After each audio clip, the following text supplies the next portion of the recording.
y con sus Biblias en la mano busquen el Evangelio de Juan. Hay una imagen, por favor nos ayuda a seguir. El Evangelio de Juan, capítulo 7, versículos del 25 al 36. Evangelio de Juan, capítulo 7, versículos del 25 al 36. Y todos los que puedan ponerse de pie, nos ponemos de pie, y los que no, nomás no se preocupen, ahí nada más sentados, escuchamos y seguimos la lectura. Dice así la palabra del Señor. Decían entonces unos de Jerusalén: ¿no es este a quien busca para mandarle? Pues mirad, habla públicamente y no le dicen nada. ¿Habrán reconocido en verdad los gobernantes que este es el Cristo? Pero sabemos de dónde es, mas cuando venga el Cristo, nadie sabrá de dónde sea. Jesús entonces, enseñando en el templo, alzó la voz y dijo: a mí me conocéis y sabéis de dónde soy, y no he venido de mí mismo, pero el que me envió es verdadero, a quien vosotros no conocéis. Pero yo le conozco, porque de él procedo, y él me envió. Entonces procuraban prenderle, pero ninguno le echó mano, porque aún no había llegado su hora. Y muchos de la multitud creyeron en él, y decían: el Cristo, cuando venga, hará más señales que las que éste hace. Los fariseos oyeron a la gente que murmuraba de él estas cosas, y los principales sacerdotes y los fariseos enviaron alguaciles para que le prendiesen.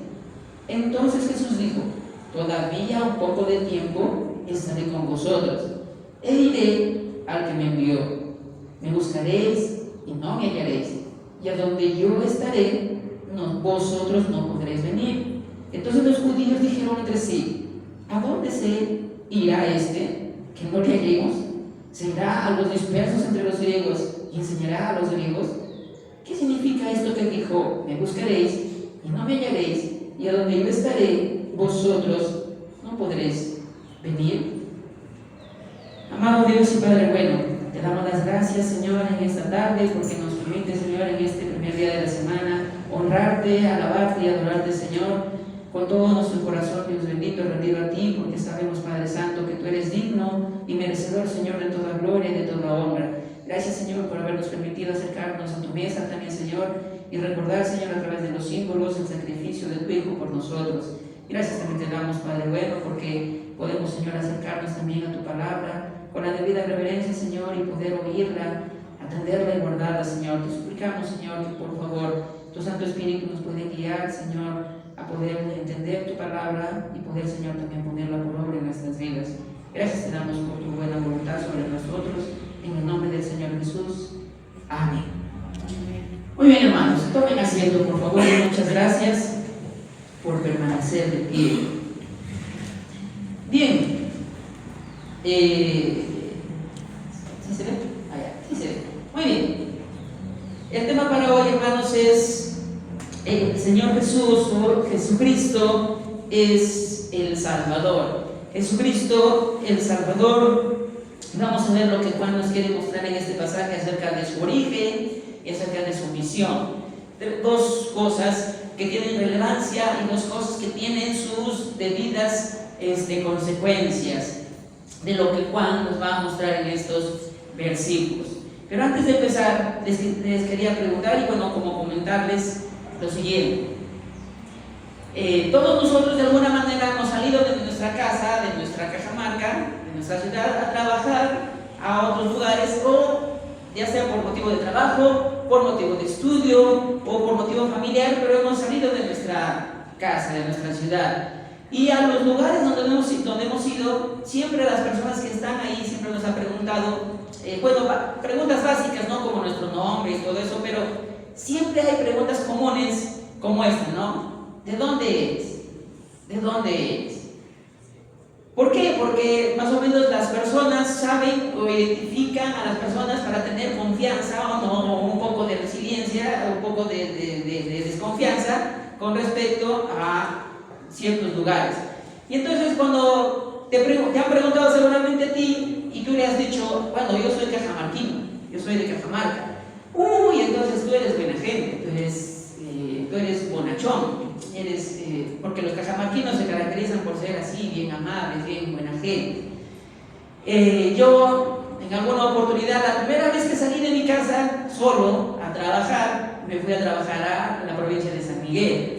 Y cuando llegué a San Miguel, efectivamente, las personas con las que empecé a trabajar, como no las conocía y ellos querían conocerme, me preguntaron, ¿de dónde eres? Y yo les dije, soy de Cajamarca. Ah, ya, qué bueno, yo también soy de Cajamarca, nos vamos a llevar acá bien. Sí le digo, porque según mis referencias, no tengo buen concepto de los sanmiguelinos. Y eso que mi papá es de San Miguel, bueno, era de San Miguel. Y me dijeron, no, ¿cómo no? Sí hay que confiar en las personas acá en San Miguel, no todos no todos, en todos los lugares no hay malas personas y hay buenas personas, ¿no? Entonces, el hecho de que ya te pregunten de dónde eres, cuál es tu origen, para que tengan confianza en ti o crean en ti, entonces eso va a hablar mucho acerca de ti. Y otra cosa que te preguntan es el propósito de por qué estás en ese lugar. Y lo siguiente es, ¿qué vienes a hacer acá? ¿O qué vas a hacer aquí en este lugar? Y entonces contestamos de acuerdo a la circunstancia que nos lleva a ese lugar. Bueno, estoy aquí por un tema familiar, estoy aquí por un tema de trabajo, estoy aquí por un tema de salud, estoy aquí por un tema de, no sé, cualquier asunto que nos haya llevado a ese lugar. Y entonces manifestamos no solamente el origen de donde salimos, sino también el propósito, la misión con la que vamos a esos lugares. Esto ayuda a que las personas conozcan de nosotros y más o menos se aproximen a tener o no confianza en nosotros. Juan, en esta sección que ha redactado aquí en el capítulo 7, nos va a mostrar también de cómo el Señor Jesús tenía las personas referencia acerca de él, de más o menos quién era, pero no tenían una claridad exacta de quién verdaderamente era el Señor Jesús, de quién procedía, de dónde había salido él y qué es lo que estaba haciendo, qué es lo que iba a hacer.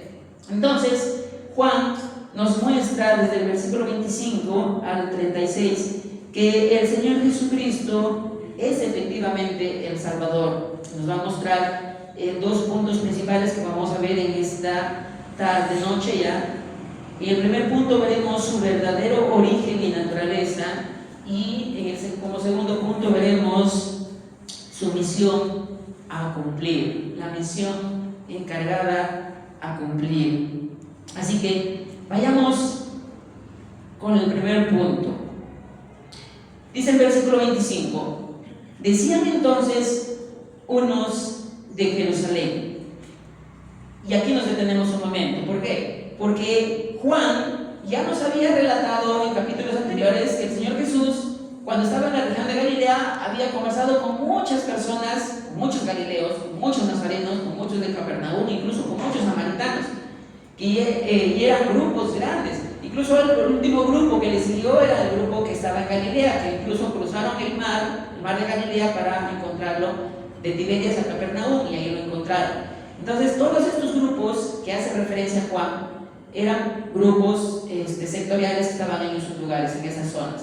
Cuando el Señor Jesús decide subir a Jerusalén, a pesar de que no quería bajar porque no era todavía su momento, pero igual, como la fiesta de los tabernáculos en la que está envuelto esta historia que nos menciona Juan, como la fiesta de los tabernáculos era obligatoria para todo judío, el Señor Jesús decide subir a Jerusalén, pero en secreto. Decide subir a Jerusalén en secreto, no para que sea manifiestamente público, pero para estar ahí y cumplir con la ley de Dios, cumplir con el mandato del Señor. Estando ya ahí en la fiesta de los tabernáculos en Jerusalén, más o menos ya están por la mitad de la fiesta, están en el cuarto día de la fiesta, duraba una semana y un día. Estando en la mitad de la fiesta, el Señor Jesús tiene esta conversación con las personas que están ahí. Y el grupo que ahora presenta Juan es un grupo distinto. Es un grupo llamado los de Jerusalén, unos de Jerusalén. ¿A qué se refiere Juan con este término, unos de Jerusalén? Se refiere a ciudadanos nacidos, crecidos y que habitan ahí en Jerusalén. O sea, personas netas de Jerusalén, que habían nacido ahí y que vivían ahí y que estaban en ese momento ahí. Ciudadanos de Jerusalén. Entonces, recordemos que Jerusalén era una ciudad muy importante para el pueblo judío. Para Israel era una ciudad muy importante, porque además ahí estaba el templo de los judíos, y ese templo era el eje central de la religión de los judíos. Ahí todos los años acudían a celebrar las fiestas más importantes de su pueblo, como la fiesta de los tabernáculos, y después van a celebrar la fiesta de la Pascua. Entonces, estando aquí en esta fiesta de los tabernáculos, más o menos a la mitad, estando en Jerusalén, uno de los lugares más importantes para los judíos, no solamente en tema de importancia como ciudad, sino como un centro religioso de su pueblo completamente. Entonces, ahora estos hombres de Jerusalén, este grupo nuevo que presenta Juan, tiene una pregunta, y esta pregunta es la siguiente: ¿no es este a quien buscan para matarle? Y la pregunta hace más o menos referencia a que ellos tenían algún conocimiento de quién era el Señor Jesús. Alguna referencia, seguramente habían escuchado lo que el Señor Jesús había estado haciendo en Galilea, en Capernaum, en Samaria y en todas las regiones del norte. Alguna referencia, incluso tenían la referencia de que al Señor Jesús lo estaban buscando para matarlo. O sea, la referencia que tenían de él era grande, no era que era una persona desconocida, no, era una persona que tenía cierta importancia para el pueblo judío. Ahora, a partir del versículo 26 surgen dudas en estos hombres, surgen dos dudas principalmente, y estas dos dudas surgen de la siguiente manera. Miremos el versículo 26. Mirad, habla públicamente y no le dicen nada. ¿Habrán reconocido en verdad los gobernantes que este es el Cristo? Y esa es la primera duda. Nosotros sabemos que a este hombre lo quieren matar, pero miren, está que habla públicamente en el templo, pero no lo quieren matar.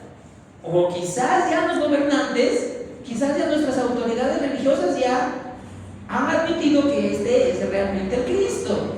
Y entonces aquí esta duda surge en ellos por lo que están viendo. ¿Realmente nuestros gobernantes habrán reconocido que este es el Cristo? Y la segunda duda surge en el versículo 27.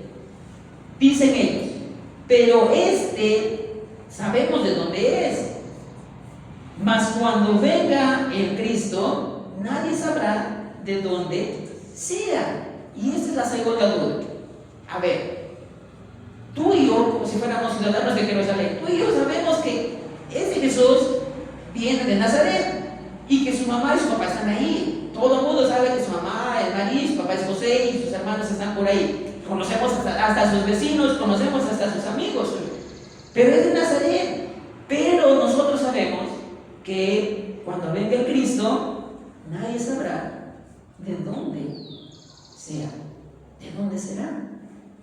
Estas dos dudas entraron en los pensamientos de estos hombres de Jerusalén y tenían muchas dudas. Estas dudas generaron en ellos incredulidad, porque no llegaban a creer totalmente en el Señor Jesús, porque o consideraban que estaba ahí de manera que nadie lo podía hacer algo, nadie lo podía arrestar por miedo, pero que estaba ahí y las autoridades le estaban dejando hablar, entendiéndose que quizás ellos ya aceptaron que es el Cristo. Y aquí este término, el Cristo. Para la segunda duda también aparece este mismo término, el Cristo. Nosotros conocemos a Jesús, pero nosotros también sabemos que cuando aparezca el Cristo, nosotros no vamos a saber de dónde es. Y aquí me voy a detener un momento para que podamos entender la magnitud de la palabra el Cristo en el pensamiento de los judíos. El Cristo o el Mesías para los judíos era la promesa que Dios les había dado para la liberación de su pueblo. Era una promesa de parte de Dios para ellos. Ellos generación tras generación que aparezca el Mesías, que aparezca el Mesías. ¿Por qué? Porque en ese momento en el que están hablando, el que está pasando Juan, ellos en ese momento, el pueblo judío está bajo el yugo del Imperio Romano. Es decir, no es una nación libre, no es un pueblo libre, están bajo el dominio del Imperio Romano, conquistados por Roma. Y por lo tanto, Roma está cobrándoles impuestos, está dominándolos, así que ellos no eran un pueblo libre. El pensamiento que ellos tenían acerca del Cristo, acerca del Mesías, de su Salvador, era quizás lo que ellos y sus padres vivieron anteriormente. Y quizás consideraban que Cristo en algún momento iba a aparecer así como apareció Moisés y los liberó de la esclavitud de Egipto, obviamente con la mano poderosa del Señor que utilizó a Moisés. Pero quizás ellos esperaban también que aparezca también otro Moisés, que su Mesías o Jesucristo sea también así un libertador como Moisés. O incluso hasta pensaban que su Mesías, su libertador, su Salvador podría ser un general victorioso, un guerrero valiente como Josué, y que conquistó las naciones que el Señor también le ordenó que conquiste, y también con el poder de Dios lo hizo. Y entonces el pensamiento de ellos estaba así: el Cristo, el Mesías, nos va a sacar de esta condición en la que estamos, nos va a sacar. O tal vez consideraban que su Mesías o su Cristo iba a ser tal cual el rey David en su momento, en la monarquía de Israel, cuando Israel creció asombrosamente como nación, y tenían un rey, y tenían una organización como Estado, como país. Y entonces la expectativa que tenían del Cristo, de su Mesías, para cuando venga, cuando aparezca, era muy alta, y sobre todo por la forma en que estaban viviendo. Ellos no esperaban, como ya lo hemos visto en versículos anteriores, ellos no esperaban un Cristo sufriente. Ellos no esperaban a un Mesías que iba a ser crucificado. Ellos no esperaban eso. No lo esperaban. Porque no consideraban que eso los iba a sacar del yugo de la esclavitud de Roma. Así que su expectativa de que el Cristo, en primer lugar, podría ser aceptado por las autoridades religiosas, estaba en duda. Y lo segundo es que ellos decían: este no puede ser el Cristo, porque Jesús viene de Nazaret. En cambio, nosotros sabemos que el Mesías, cuando aparezca, nadie va a saber de dónde es. Y aquí, estos ciudadanos de Jerusalén se equivocan, cometen un error cuando dicen eso. Esta duda que tienen ellos de que no saben de dónde viene el Cristo es una duda por causa del desconocimiento de las Escrituras. Por causa del desconocimiento de las Escrituras. Porque si ustedes se fijan más adelante de este capítulo, en el versículo 42, veremos una nota importante acerca de lo que los mismos judíos sabían del Señor Jesús, del Cristo, del Mesías. Dice el versículo 42, no dice la Escritura, ojo aquí, no dice la Escritura que del linaje de David y de la aldea de Belén, de donde era David, ha de venir el Cristo. Y entonces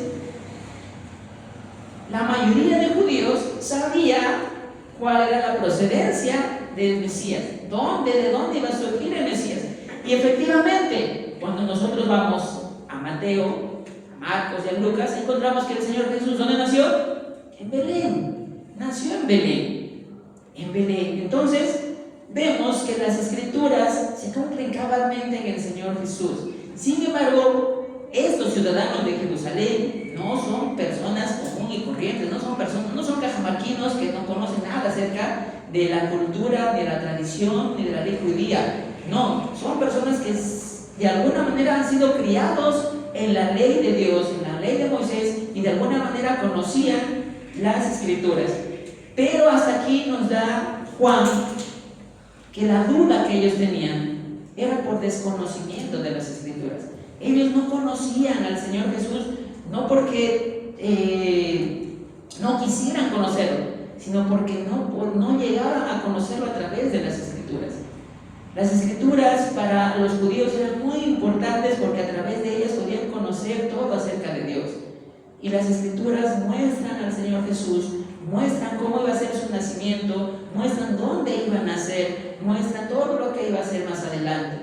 Y entonces, esta primera duda que tienen, estas dos dudas que tienen estos ciudadanos de Jerusalén, les lleva a no creer totalmente en el Señor Jesús.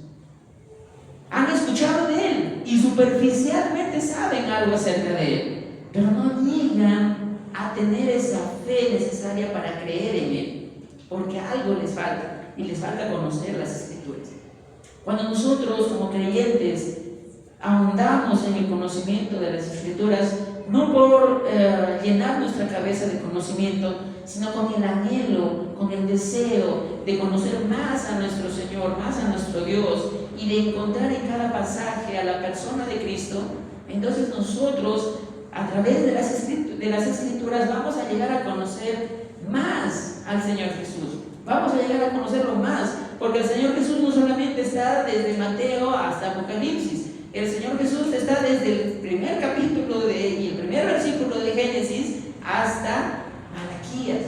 Y entonces lo encontramos también ahí. Las Escrituras hablan de Él, apuntan hacia Él. Mientras más nosotros día a día nos sumergimos en el estudio de las Escrituras, repito, no para llenarnos de conocimiento y tener una cabeza enorme teológicamente, sino para encontrarnos al Señor Jesús y cada pasaje, llegaremos a conocerlo más plenamente y llegaremos a que nuestra fe crezca en Él a través de verlo en las Escrituras.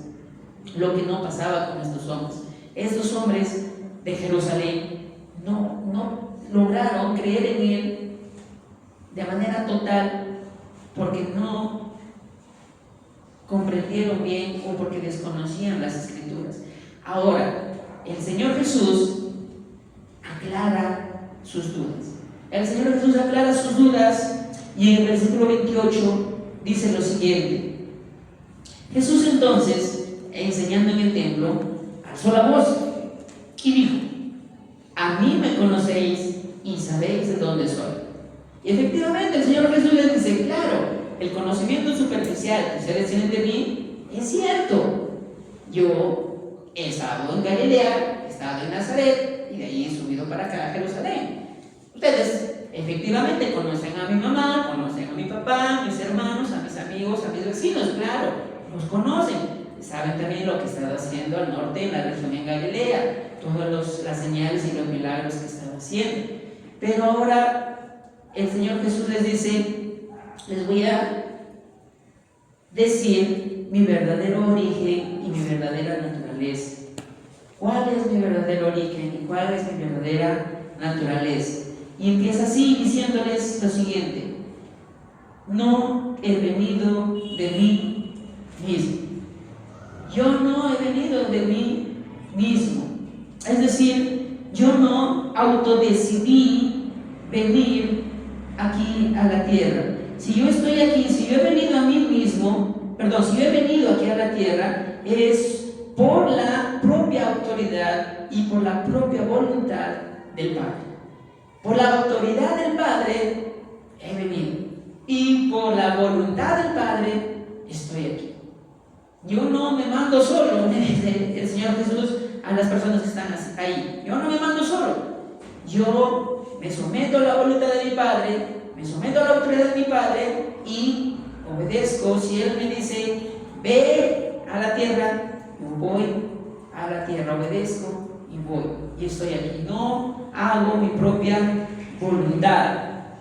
Y después dice lo siguiente: pero el que me envió es verdadero, a quien vosotros no conocéis.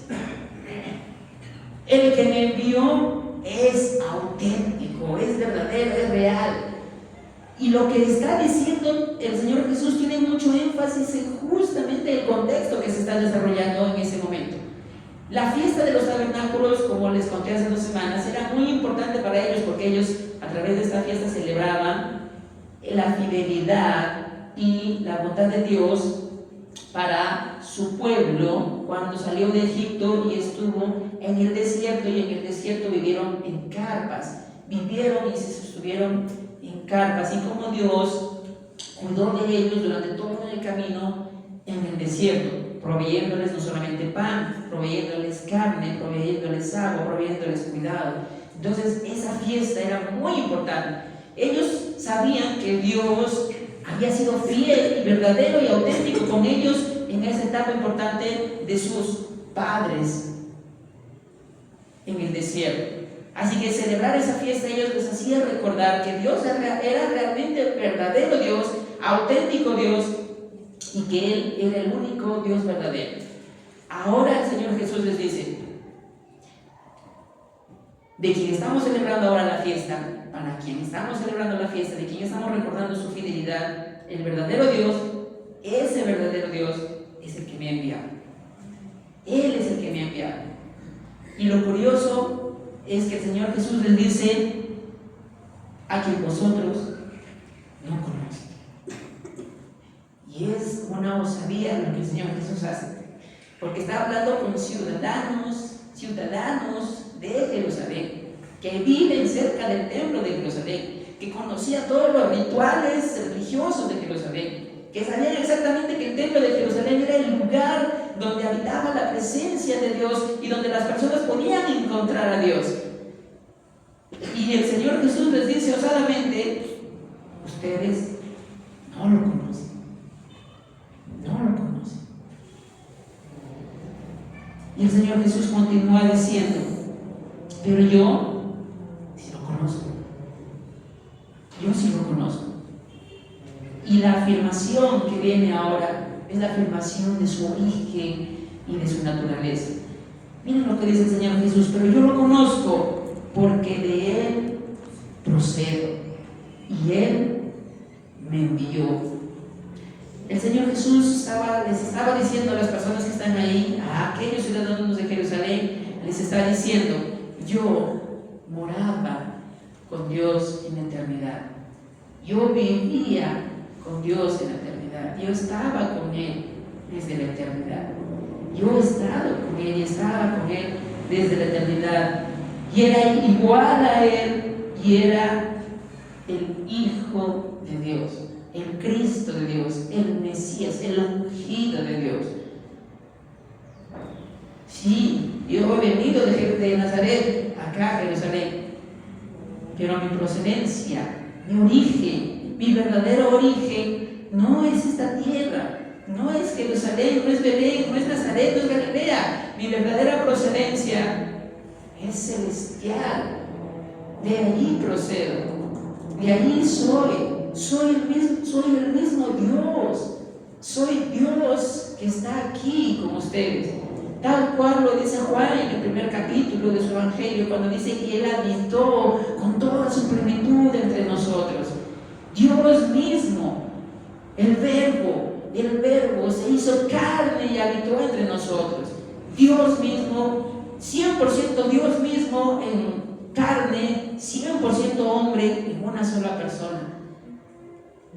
Y con estas palabras, lo que el Señor Jesús les estaba diciendo a estos hombres, que no podían creer, que seguían dudando de Él, con estas palabras el Señor Jesús les está diciendo: yo provengo del Padre, de Dios mismo, de su misma naturaleza. Yo soy Dios, yo soy Dios.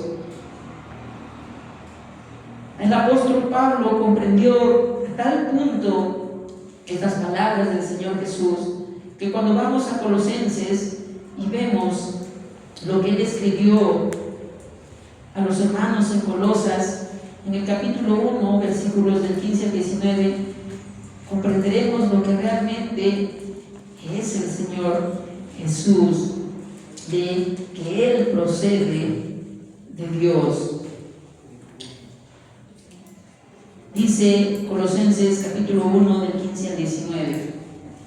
Escuchemos: Él es la imagen del Dios invisible, el primogénito de toda creación, porque en Él fueron creadas todas las cosas, las que hay en los cielos y las que hay en la tierra, visibles e invisibles, sean tronos, sean dominios, sean principados, sean potestades. Todo fue creado por medio de Él y para Él. Y Él es antes de todas las cosas, y todas las cosas en Él subsisten. Y Él es la cabeza del cuerpo, que es la iglesia, el que es el principio, el primogénito de entre los muertos, para que en todo tenga la preeminencia, por cuanto agradó al Padre que en Él habitase toda plenitud. ¿Quién es entonces Jesucristo? El Señor Jesús es Dios mismo, eterno. Eterno, Él está antes de todas las cosas. Antes de que todas las cosas fueron creadas, Él está ahí. Él estuvo cuando se crearon todas las cosas. Y Él dice, y Él no solamente estuvo cuando se crearon todas las cosas, Él creó todas las cosas. Y las creó no solamente para que se puedan ver, sino las creó para Él todas las cosas. Y no solamente creó las cosas, sino que Él dice que Él hace que las cosas subsistan. Él sostiene su creación. Porque Él es la preeminencia, Él está sobre todo. Porque Él efectivamente, como dice el mismo Señor Jesús, Él proviene del Padre. Él proviene de Dios, procede de Dios. De ahí ha surgido. Él procede del Padre porque es el mismo Dios. Estas palabras tuvieron dos reacciones para las personas que están escuchando ahí. Dos reacciones. Dos reacciones que en esta noche entiendo con la bendición del Señor. Espero que sea solo una. Solo una. La primera reacción la encontramos en el versículo 30. Y dice, entonces procuraban, ¿qué? ¿Qué procuraban hacer? Prenderle. Pero ninguno le echó mano porque aún no llegaba su hora. Y la primera reacción de estos hombres, después de escuchar al Señor Jesús decir que Él procede de Dios, ¿cuál fue? Incredulidad, rechazo. Incredulidad, rechazo. ¿Qué están diciendo? ¿Cuál es su forma de responder a las palabras del Señor Jesús? No, te creemos y te vamos a arrestar. No creemos nada de lo que tú nos has dicho y te vamos a arrestar. Pero no lo hicieron porque Dios lo impidió, porque aún no era la hora. Aún no había llegado su hora. Y cuando el Señor Jesús hace referencia a este término, aún no había llegado su hora, este término se refiere al momento de la crucifixión. Cada vez que encontremos en Juan esta palabra, este término, aún no llegaba su hora, se refiere específicamente a la crucifixión, al sufrimiento en el Calvario. Como todavía no llegaba su hora, entonces Dios impidió que sea prendido, que sea arrestado. Pero vemos aquí esta reacción, esta primera reacción de incredulidad, de rechazo total al Cristo, al Mesías, al ungido de Dios, al Salvador del mundo.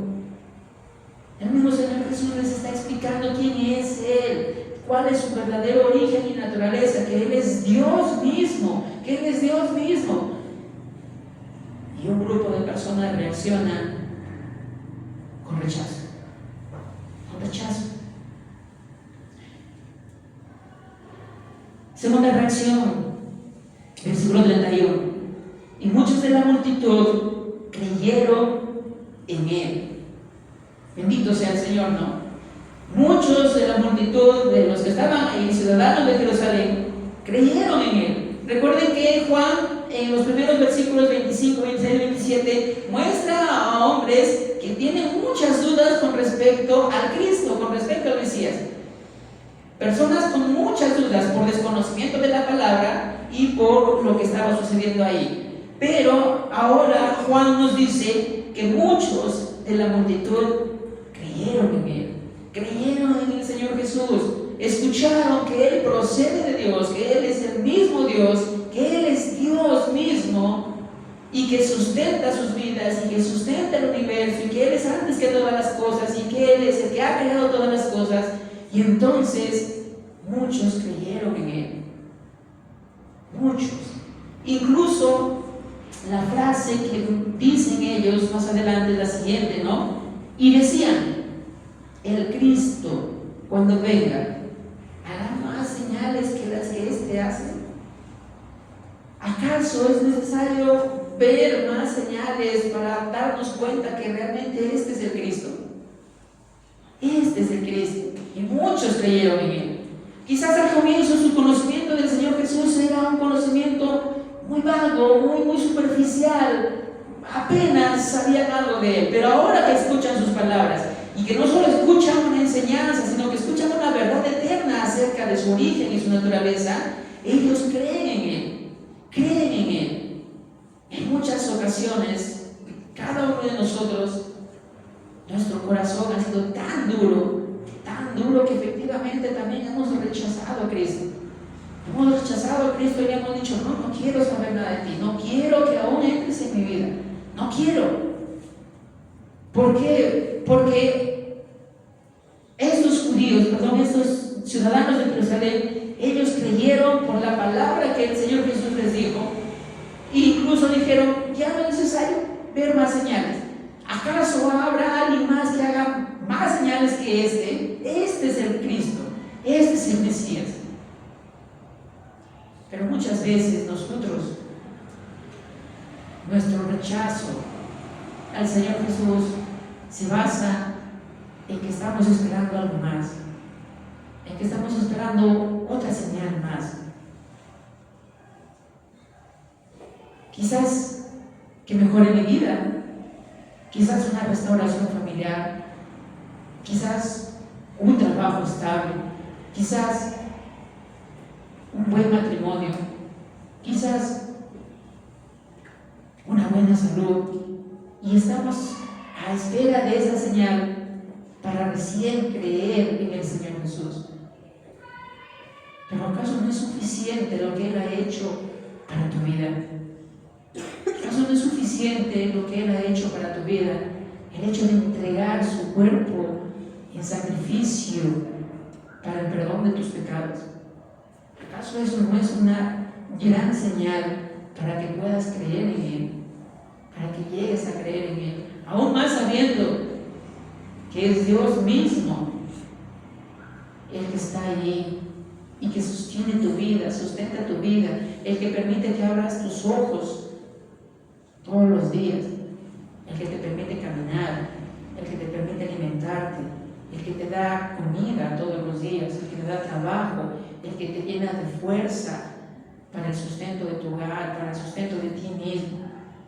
¿Acaso quieres otra señal? ¿Acaso esperas otra señal? Si tú estás esperando otra señal, lo único que estás haciendo es que tu corazón aún sigue en incredulidad y estás rechazando al Salvador de tu alma, al Salvador de tu vida. Otra vez le estás diciendo, no quiero saber de ti y te voy a arrestar para que eliminarte de mi vida. Porque esa era la intención de los que querían arrestarlo. La intención de los que querían arrestarlo no era llevarlo a un lugar para que pueda enseñar, para que seas el Salvador solamente de ellos, no. La finalidad de su arresto era prenderlo para luego condenarlo y luego matarlo. Es decir, sacarlo de sus vidas, sacarlo completamente de sus vidas. Cada vez que tú rechazas al Señor Jesús, cada vez que tú rechazas al Señor Jesús, lo estás sacando de tu vida, no estás permitiendo que Él entre en tu vida. Estás haciendo lo mismo que estos hombres. Lo prendes para matarlo, para sacarlo de tu vida, porque no quieres aún que esté presente en tu vida. Sin embargo, muchos de la multitud creyeron, muchos de la multitud aceptaron su enseñanza y creyeron en Él. Yo sé que aquí en esta tarde hay tanto de ambos grupos. Muchos de nosotros, a pesar de nuestra resistencia a la fe en el Evangelio, el Señor ha tenido paciencia con nosotros y nos ha dado oportunidad tras oportunidad para estar ahora y ser parte de su familia, ser parte de sus hijos, ser parte de sus siervos. Pero sé, y el Señor también conoce que aquí en esta sala también hay corazones que están rechazando al Señor Jesús. Veremos el segundo punto, la misión y la consecuencia de esto. Versículo 32. Los fariseos oyeron a la gente que murmuraba de él estas cosas, y los principales sacerdotes y los fariseos enviaron alguaciles para que le prendiesen. Entonces Jesús dijo: todavía un poco de tiempo estaré con vosotros, e iré al que me envió. Me buscaréis y no me hallaréis, y a donde yo estaré, vosotros no podéis venir. La incredulidad de estos hombres, ¿a qué los lleva? Los lleva a buscar al Señor Jesús para que lo arresten, para que lo prendan y para que lo lleven, lo condenen y lo maten. Esa era la finalidad. La incredulidad hace que nosotros saquemos a Cristo de nuestra vida. Eso es lo que provoca la incredulidad en nosotros, en las personas, que es sacar completamente a Jesús de nuestra vida y hagamos con nuestra vida lo que nos plazca, con nuestras pasiones, con nuestros deseos, con todo nuestro desorden, pero fuera de la presencia de Cristo. Ahora, fijémonos muy bien en las consecuencias de esta incredulidad. La misión de Cristo, dice, es la siguiente: yo todavía estaré con un poco de tiempo con ustedes. Un poco de tiempo estaré aún más con ustedes. Y ustedes no me van a arrestar ahorita. No lo van a hacer y no lo hicieron. No lo hicieron. En esa fiesta de los tabernáculos no lo hicieron. 6 meses después, cuando se celebró la fiesta de la Pascua, lo arrestan, lo condenan, lo asesinan y lo sepultan. Cuando el Señor Jesús dice: aún estaré un poco de tiempo con vosotros y luego iré al que me envió. Cuando el Señor Jesús dice: iré al que me envió, ¿qué está diciendo? Efectivamente, ustedes me van a prender, me van a condenar, me van a matar. Y el día que ustedes hagan eso, yo iré con mi Padre. Una de las frases que el Señor Jesús dijo en la cruz es: Padre, en tus manos encomiendo mi espíritu. Y expiró. Ese fue el momento en que el Señor Jesús efectivamente fue a su Padre. Fue a su Padre. Y aquí viene, hermanos, esa es la misión del Señor Jesús. La misión del Señor Jesús es que Él tenía que cumplir ese propósito que Dios le había marcado, de que Él iba a estar en esta tierra por un poco de tiempo, pero su propósito principal era morir en el Calvario, sacrificarse en el Calvario por ti, sacrificarse en el Calvario por mí, por cada una de nuestras vidas. Ese era su propósito, esa era su misión. Pero esta incredulidad generada en nuestros corazones de estos principales sacerdotes tiene una consecuencia, y es una consecuencia eterna, es una consecuencia fatal. El Señor Jesús les dice claramente: ustedes, después de que yo vaya a mi Padre, ustedes me van a buscar, pero no me van a hallar, porque donde yo voy a estar, ustedes no pueden venir. Y aquí encontramos 2 cosas que el Señor Jesús les está diciendo a estos hombres.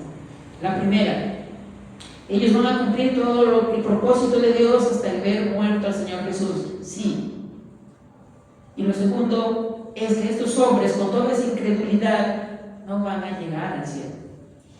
La incredulidad no te lleva al cielo. Por eso el Señor Jesús les dice: ustedes, después de que hagan todo eso y tengan la necesidad de tener al Salvador de sus vidas, no van a tener la oportunidad de tenerlo. No van a tener esa oportunidad, porque ustedes me van a buscar para ser salvos, pero ya no lo van a tener, porque ya no lo van a encontrar, porque a donde yo voy a estar, ustedes no pueden venir ahí. La incredulidad en sus corazones no los va a llevar al cielo, no los va a llevar a donde yo estoy. La incredulidad los va a llevar a condenación eterna. Y ahí será el crujir y el llorar y crujir de dientes. ¿Por qué? Porque se encontrarán en sus vidas con un tiempo en que sentirían gran necesidad de que el Señor Jesús sea su Salvador, pero será demasiado tarde cuando ya no lo encuentren. Lo que Juan también marca aquí es que nosotros, tú y yo, somos seres limitados. Somos seres limitados. Tenemos nuestros días contados en esta tierra. Nacemos y morimos. Y tú y yo no sabemos cuándo vamos a morir. No lo sabemos. Para el creyente la muerte solamente es un paso a la eternidad, de la gloria del Señor. Pero para el incrédulo, para el que sigue rechazando a Cristo, la muerte los va a llevar a la condenación eterna. Ya no habrá más chance. No habrá más chance, no habrá otra oportunidad de que digan, pero ahora que estoy aquí no me puedes salvar. No, ya no te puedes salvar. Ya no. Entonces tienes dos oportunidades. O es ahora que el Señor Jesús, como dice en Apocalipsis 3:20, que está a la puerta y llama, y si tú le abres la puerta, Él entrará en tu corazón y habitará y estará contigo. O simplemente cierras la puerta, y cierras la puerta en la cara, rechazando totalmente al Señor Jesús, rechazando al Salvador de tu vida, y te quedas fuera de su presencia por la eternidad.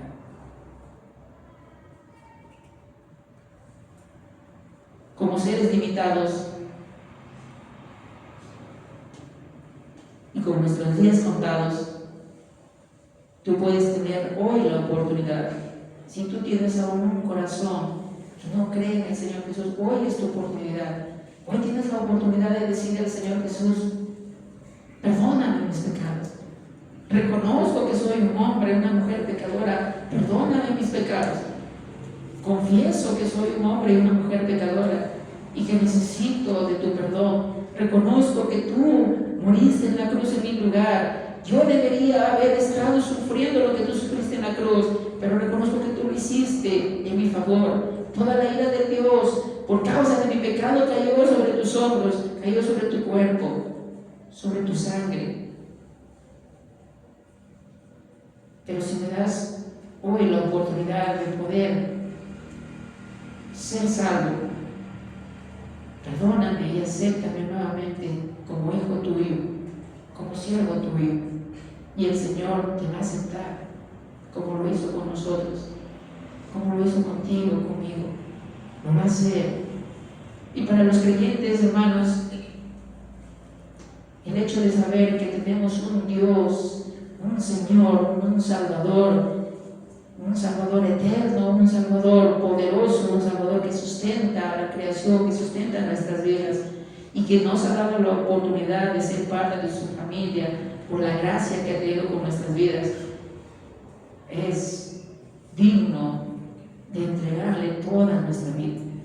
Es digno de entregarle todo nuestro ser y de entregarle completamente nuestra vida como un sacrificio vivo, ya que lo que Él ha hecho por nosotros es incomparable. El texto termina con estos sacerdotes diciendo: ¿a dónde se irá? ¿A dónde se irá este que dice que ya se va? Quizás se va a los griegos, quizás se va a tal lugar.